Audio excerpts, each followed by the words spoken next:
Et qui suspend le mouvement? Il est un peu plus de midi à Perrache, le silence est pesant.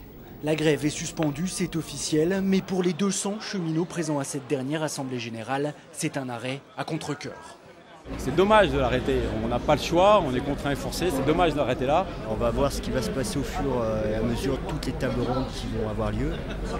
Pour le moment, pour nous, c'est vraiment une suspension provisoire. 58 abstentions ont marqué le scrutin, le vote était donc serré ce matin. La CGT avait appelé à reprendre le travail, Sudrail s'était abstenu et pour le délégué de Force ouvrière Jean-Louis Basset, après les résultats, l'émotion était trop forte.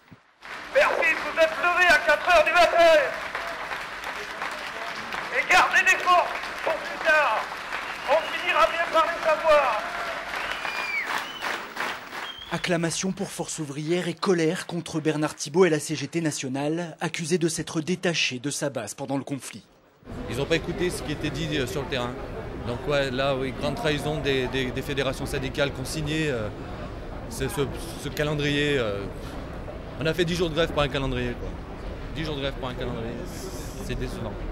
Un calendrier, des miettes, estime un autre cheminot, c'est tout ce qu'il nous reste au bout de 10 jours d'une grève dure. Cet après-midi, les grévistes ont repris le travail, mais pas avant d'avoir délivré un dernier message à tous les usagers. On aime notre service public. Il ne faut pas se retirer ça de la tête.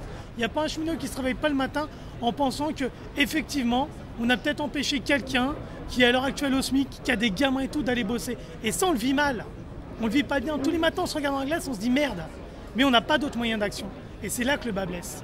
Prochaine échéance pour les cheminots, ce sera le 29 novembre, la première table ronde de la négociation. Pour les usagers, le retour à la normale, ce sera ce samedi pour les TER et dimanche pour les grandes lignes.